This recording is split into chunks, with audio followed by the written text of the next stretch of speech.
You think today's cars have some quirky tech?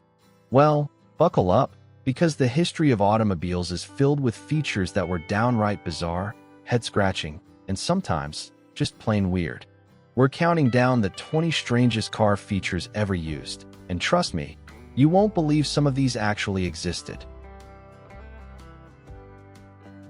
Toyota van ice maker. Alright, let's rewind to 1984 for a minute. Toyota rolled out something genuinely head-scratching for their vans back then. We're not talking power windows, folks. We're talking a built-in ice maker. Yeah, you heard that right, a little freezer box, about the size of your loafers, churning out ice cubes right there in your van. Toyota figured this would be a hit with the family station wagon crowd and weekend adventurers heading outdoors. Now, you can see the logic, right? Picture heading to the lake, pulling over for a picnic with frosty drinks ready to go. Or maybe the super prepared parent patching up playground bumps with instant cold packs pulled straight from the dash. On a sweltering summer day, the thought of endless ice just an arm's reach away while stuck in traffic, well, it sounded pretty fantastic, didn't it? A real game changer for those long family road trips. But let's be honest, how often do you really need fresh ice during your commute to work? For most drivers, it felt like a solution looking for a problem. That little ice machine also ate up valuable real estate inside the cabin, kind of defeats the purpose of a spacious van, doesn't it? And like any extra gadget, especially one involving water and freezing temps in a bouncing vehicle, upkeep could turn into a bit of a headache. So, while the van ice maker didn't exactly revolutionize personal transport, the concept wasn't a total wash. It found its true calling where space and constant power are less of an issue. Recreational vehicles. You'll still find ice makers humming away happily in RVs today, proving it wasn't a bad idea, just maybe in the wrong vehicle for everyday life. Oldsmobile's wild lightning rod shifter. Alright folks, let's take a little trip down memory lane, back to the early 1980s. General Motors was looking to make some noise for the 15th anniversary of the pretty special Oldsmobile, Hearst/Olds. And boy, did they come up with something memorable, maybe even a little bewildering. They called it the lightning rod shifter. Even looking back now, it seems kinda wild, and trust me, it was just as head-scratching back then. Picture this. You slide behind the wheel, ready to cruise, and what do you see? Not one gear selector, not two, but three separate levers sticking up proudly from the center console. Yeah, three. This whole setup was designed for a 4-speed automatic transmission that had an overdrive gear. The idea, believe it or not, was to give you more manual-style control over your automatic. So, you had two levers to let you shift manually between first, second, and third gear, get a little sporty with it. Then, that third lever off by itself. That was your dedicated switch just to engage the overdrive gear for smoother highway cruising and maybe saving a little gas. But here's the rub. Most people who bought an automatic transmission car were looking for convenience, right? Set it and forget it. This multi-lever system felt complicated. It turned simple driving into something you had to actively manage. Add the fact that GM charged a premium for this quirky feature, and well, you can guess what happened. The lightning rods didn't exactly catch fire with buyers. It was a bold, flashy idea that fizzled out pretty fast, becoming a curious footnote in car history.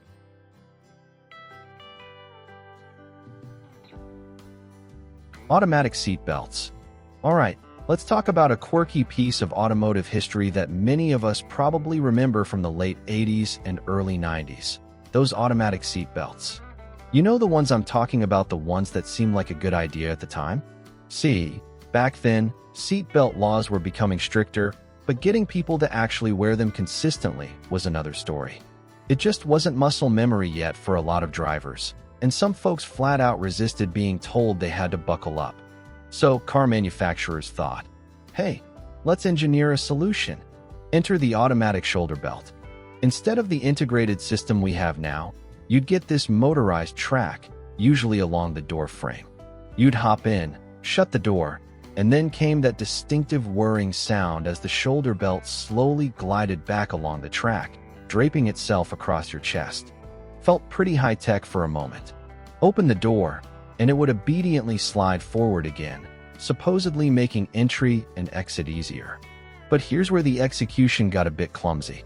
Crucially, these systems often only automated the shoulder strap. You were still supposed to manually fasten a separate lap belt. And let's be honest, how many people bothered with that second step? They figured the moving part was doing the job, which, unfortunately, left them much less protected in an actual accident. Even worse were the everyday annoyances. Ever drop your keys just outside the car? You instinctively crack the door open to reach down, and suddenly the belt motor kicks in, either pinning you awkwardly against the seat or giving you an unwelcome yank forward. Plus, those little electric motors and tracks weren't exactly bulletproof. They'd burn out or jam, leaving the belt stuck halfway, completely useless if stuck forward, or still requiring the neglected lap belt if stuck back. Eventually, everyone sort of collectively agreed that this experiment, while well-intentioned, was kind of a dud. Simpler, reliable, integrated belts you buckle yourself just made more sense. Ford wrist twist steering system. Let's us jump back to the mid-60s, 1965 to be exact. Ford got this wild hair, deciding the plain old steering wheel just wasn't cutting it anymore. So, they looked outside the usual auto design folks and brought in, get this, an aerospace engineer. Someone used to designing complex controls, right? His mission? Reinvent how we steer. And boy, did he ever come up with something different for the Mercury Park lane, the wrist twist. Forget the familiar wheel. Instead, picture two small, 5-inch rings positioned right where your hands would normally rest. Seriously, like holding onto two little loops. You steered by literally twisting your wrists, using either the left or the right, or both together. Ford was clearly going for a space-age, futuristic feel, maybe making you feel like you were piloting a shuttle rather than just heading down to the shops. Now, it sounds intriguing on paper, maybe, but folks back then were not impressed. People like the standard steering wheel. It's simple, intuitive, you grab it, you turn it. This wrist twist setup? It required actual concentration and coordination, turning a simple drive into a learning exercise. Imagine trying to parallel park by just flicking your wrists. It felt awkward, impractical, and frankly, a solution looking for a problem.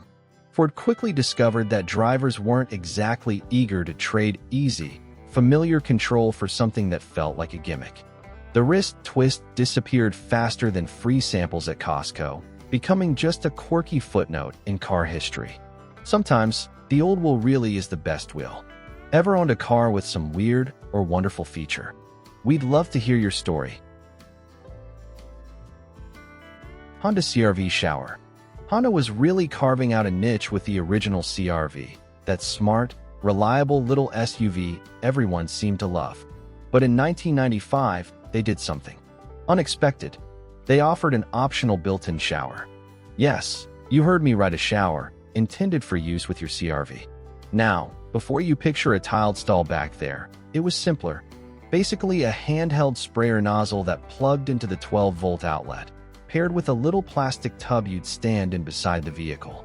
Honda's marketing folks likely envisioned idyllic scenes, happy campers rinsing off trail dust, surfers washing off salt water, maybe even giving Fido a quick hose down after a muddy park adventure. Promoting that whole outdoorsy, versatile image, you know? On the surface, maybe it made a little sense, kind of like a scaled-down version of an RV feature. But here's the massive, shivering catch that pretty much doomed it from the start. The water was always cold.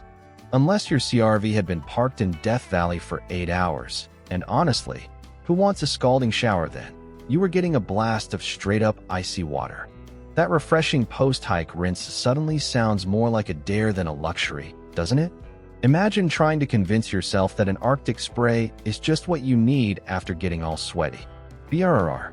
Predictably, this didn't exactly become a must-have option. For most people just driving to work or running errands, the need for an impromptu, freezing outdoor shower next to their compact SUV just wasn't there. It was a novelty that likely sat and used in the back. Honda quietly dropped it, but the spirit lives on. You can buy plenty of aftermarket portable showers today, thankfully often with actual heaters.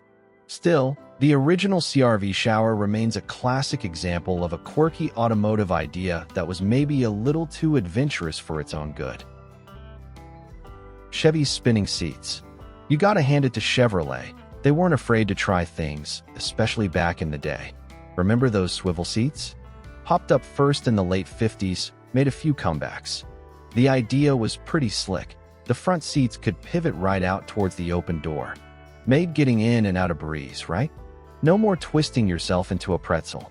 And some could even spin completely around a full 360 degrees inside the car. You can see the appeal. Think about helping older folks into the car, or ladies in dresses not having to do that awkward slide across the bench seat. And for family road trips, imagine the kids, or heck, the adults, being able to turn around and actually face each other to talk, like a little lounge on wheels. It definitely sounded convenient and kind of luxurious. But, like a lot of seemingly great ideas, the reality was a bit different. For starters, letting people spin around willy-nilly while the car was actually moving? Yeah, that raised a few safety eyebrows, especially with seat belts getting figured out. Plus, the mechanisms added complexity and cost more things that could potentially break down the road. So, while a neat concept, the swivel seat mostly just spun its way into automotive history as a fun, but not quite practical, experiment. Mercedes-Benz Perfume Dispenser. Alright, picture this. You're in your nice Mercedes. Maybe you just scarfed down some drive-through between appointments because life gets hectic. The absolute last thing you want is your next passenger, maybe a client, getting a whiff of leftover fries, right? Mercedes actually anticipated this. They figured their drivers needed a way to keep the car smelling pristine, even on the go. So, they engineered a pretty clever solution, an integrated perfume dispenser. Forget those cardboard pine trees. This system was built right in, hidden discreetly inside the glove compartment. And get this, Mercedes didn't just pick any old air freshener scent. They actually commissioned professional perfumers, maybe even sent them globetrotting, to develop signature fragrances just for their vehicles. Real top-shelf stuff, designed to smell expensive. The way it worked was smart. It linked directly to the car's climate control. You push a button, and whether you've got the heat blasting or the AC cooling things down, it gently circulates this subtle, luxurious aroma. It wasn't like getting hit with cheap cologne. It was designed to be understated, just enough to neutralize any unwanted odors like evidence of that sneaky burger. So, instead of smelling like fast food, your Mercedes always felt fresh, almost like walking into a high-end hotel lobby. Clever way to maintain that luxury feel, huh? Chrysler's dashboard record player. Let's hop in the time machine back to the 1950s. Picture driving your big, beautiful Chrysler, but the only tunes you've got are whatever crackly AM station happens to be in range, assuming you are in range. Signals fading in and out, static. It wasn't exactly ideal. So, Chrysler gets this wild idea in 1956. They think, what if people could play their own music? And thus, the highway hi-fi was born. Seriously, folks, they put an actual record player right there in the dashboard, designed for special 45 RPM discs. Now, you gotta admit, the idea sounds pretty cool, right? Cruising down the open road, Dean Martin or Elvis crooning right from your own record collection whenever you want it. No more fiddling with the dial, hoping for a decent song. You'd be your own DJ on wheels. But oh, reality check. First off, vinyl records are delicate little things. You had to carefully carry your stack of singles out to the car, worrying about scratches. And ever leave a record in a hot car? Yeah, they turned into sad, warped frisbees pretty quick. But the real deal breaker? Cars back then didn't exactly float like they do today. Roads were rougher, suspensions were bouncier. Every little bump, every pothole zizzip. The needle would jump across the record. So instead of smooth sailing music, you got this herky-jerky, skipping soundtrack that probably drove people nuts. It was an ambitious swing for the fences by Chrysler, but trying to play vinyl in a bouncing car was just asking for frustration. The highway hi-fi quickly became a remember that crazy thing kind of footnote. Which of these quirky car features do you secretly wish your car had today? Rolls-Royce's rainy day secret. Alright, let's talk about Rolls-Royce. When you think Rolls, you think ultimate luxury, right? They obsess over the details. And back around 2013, they came up with something that wasn't about engine power, but pure, elegant convenience. A built-in umbrella. Now, we're not talking some flimsy thing you stuff under the seat. This is Rolls-Royce we're dealing with. Picture this. You pull up somewhere fancy, it's suddenly pouring rain. Instead of that awkward dash or waiting for someone to rescue you, you just pop open the door, press a little button, and out slides this beautiful, sturdy umbrella right from its own little hideaway inside the door panel. Smooth as silk. You step out, perfectly dry, looking completely unflustered. It's a small thing, but it just screams class, doesn't it? But here's the really clever part, the typical Rolls-Royce touch. When you get back in, you don't just shove a soggy umbrella back into its slot. Oh no, you slide it in, and the compartment actually has a built-in dryer. It circulates warm air to gently dry the umbrella off, so you're not dealing with mold, musty smells, or a dripping mess later. They literally thought of everything. Of course, this kind of detail isn't free. We're talking maybe $1,000 for this feature. Seems crazy for an umbrella, but hey, if you're buying a Rolls, what's another grand for never getting caught unprepared in the rain? It's just part of that whole effortless, refined experience. Jaguar Land Rover Levitating Gear Knob. Alright, let's talk about car features that make you say, wait really? Jaguar Land Rover decided to add a bit of sci-fi magic to their cars with a gear knob that actually levitates. Yep, floats right up. It's one of those things designed to get a wow out of anyone stepping inside. Imagine settling into that plush leather seat, hitting the ignition, and watching this sleek, round dial gracefully rise from the center console, just hovering there. It's pure theater, almost makes you feel like you've got some hidden superpowers for a second. Need to shift? Just give that floating knob a smooth twist into drive, park, or reverse. People lucky enough to try it rave about how incredibly precise and high quality it feels, that satisfying little click when it engages. It's undeniably cool, a real conversation starter. But, like any fancy gadget, there's a small catch. If your car battery happens to die, well, so does the levitation trick. That futuristic knob stays firmly put, bringing you right back down to earth. Your brief moment of feeling like you could move things with your mind? Over. Just a little reminder that even space-age tech needs good old-fashioned power to work its magic. Those wild Subaru Brat seats. You know, thinking about some of the things car companies used to get away with. It's pretty wild compared to today. Safety wasn't always the absolute top priority we see now. Sometimes, fun, or maybe just plain weirdness, took the front seat. Case in point, remember the Subaru Brat? That funky little pickup truck? Well, Subaru did something truly head-scratching with it back in the day. To make riding in the open truck bed, well, possible, maybe slightly less treacherous, they installed seats. Actual seats, bolted right into the bed, facing backward. Now, don't picture plush captain's chairs. We're talking hard, molded plastic thrones. The idea was to give a couple of passengers a designated spot to enjoy the scenery whizzing away behind them, rather than just sliding around on the cold metal floor. It was a unique solution, offering a smidge more structure to an otherwise very bumpy ride back there. So, seatbelts, harnesses, maybe a roll cage? Nah. How did Subaru ensure passenger well-being? They included, wait for it, hand grips. Seriously, each plastic seat came with these sturdy, built-in handles, sort of like what you'd find on ski poles. The expectation was simple. You grab onto those things and hang on tight, especially when the driver decided to take a corner with enthusiasm or hit the highway. Today, safety regulators would likely faint at the mere suggestion. But back then, it perfectly captured that adventurous, youthful spirit Subaru was known for. It turned even a boring trip to the store into a bit of an event. Eventually, stricter rules meant these kinds of quirky, arguably dangerous, features had to go. Still, Those bolt-in Brat seats remain a classic, fond memory for anyone who ever gripped those handles, felt the wind in their face, and watched the world fly by backward. If you could invent any car feature absolutely no rules, practicality is optional, what would you create? What's your totally wild, maybe even a little crazy, automotive idea? Let us know. Reliant Robin three-wheeler.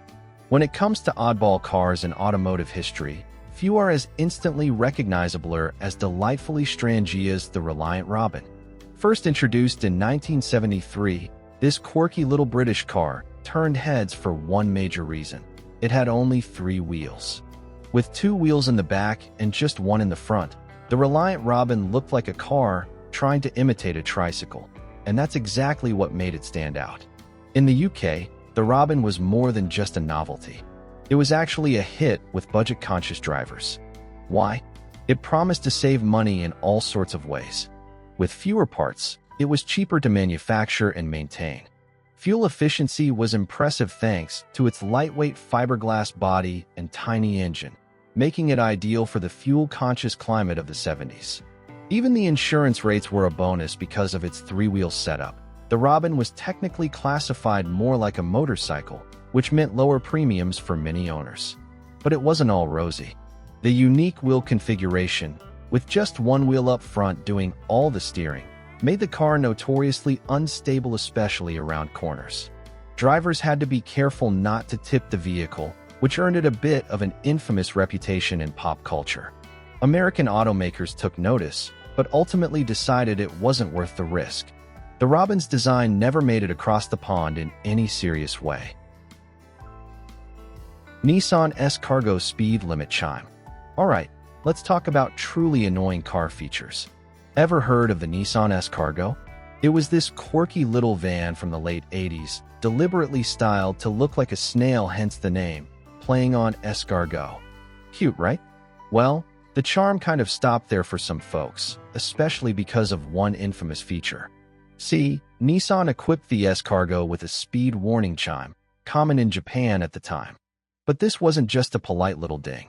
Oh no, once you hit the speed limit, maybe around 60-something miles per hour, this incredibly loud, piercing alarm would start blaring. And it wouldn't stop. It just kept ringing, relentlessly drilling into your skull. Now, you'd think just easing off the gas would silence it, right? Wrong. The only way to make the noise stop was to bring the van to a complete standstill. Imagine trying to merge onto a highway or just keep up with traffic while this banshee scream fills the cabin. It drove owners absolutely mad. Add to that side mirrors that apparently needed readjusting every time you closed the door and a notoriously finicky radio, and you had a recipe for frustration riding on 4 wheels. Water balloon bumpers. You think safety features today get complicated?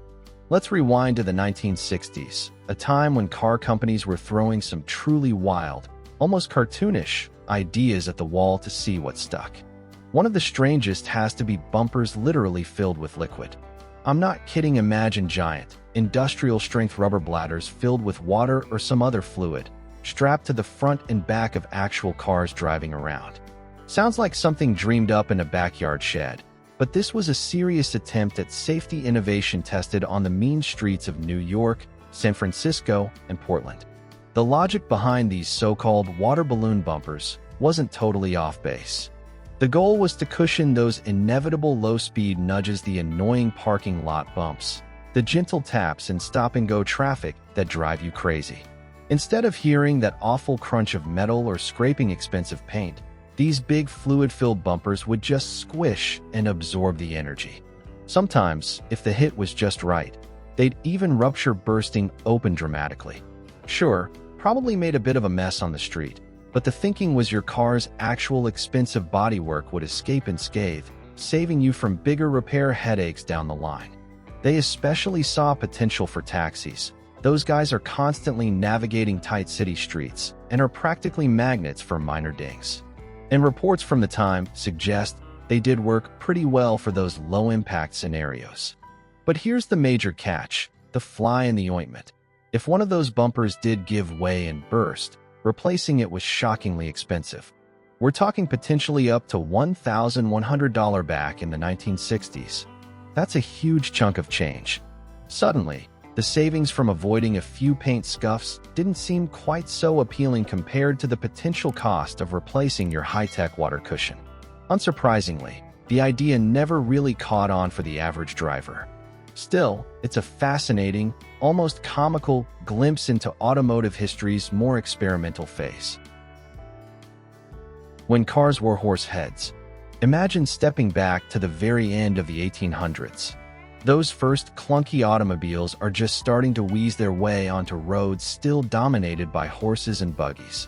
And let me tell you, the horses were not fans. These noisy, unpredictable machines were downright terrifying to them, causing all sorts of problems. It was a tough transition, merging noisy engines with nervous animals.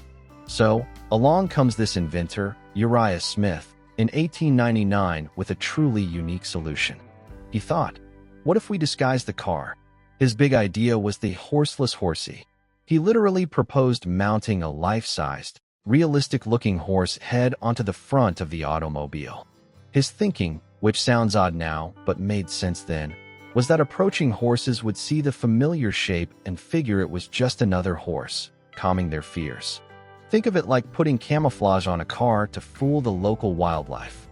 It was certainly creative, you have to give him that. But the plan didn't quite work out. The fatal flaw? It wasn't just the sight of the horseless carriage that spooked the animals. It was the awful racket, the chugging, banging, and backfiring of those primitive engines. A fake head, no matter how convincing, couldn't mute that mechanical noise. So, the horseless horsey remained a quirky footnote in car history. That hit-and-run name-dropper. Back when cars were new and the rules of the road were still shaky, hit-and-runs were a serious headache. Imagine the chaos of the 1920s and 30s. Someone causes an accident and just takes off, vanishing before anyone could ID them. Well, one lawyer in the 30s came up with a solution that sounds straight out of a comedy sketch. He designed a gadget for the car's bumper. The idea was, if the car hit someone or something, wham, a mechanism would trigger, dropping down this big panel. And plastered right on it, in huge letters, the car's license plate, maybe even the driver's name. Talk about putting someone on blast. The goal was simple: make it impossible for a fleeing driver to remain anonymous, giving witnesses clear info. It was a pretty inventive idea for its time, trying to bring some accountability. But think about now, we're surrounded by cameras. Traffic cams, dash cams. Everyone's got a smartphone ready to snap a picture. Who needs a clunky mechanical sign when you can capture everything digitally in seconds? That old invention? Definitely a relic of the past. So, which bizarre feature stood out the most to you? Or maybe there's an even wilder one from car history we totally forgot. Let us know your picks down in the comments. We've definitely seen some head-scratching automotive ideas today. If you enjoyed this weird trip, please hit that like button, subscribe for more, and share it with a friend who loves odd car facts.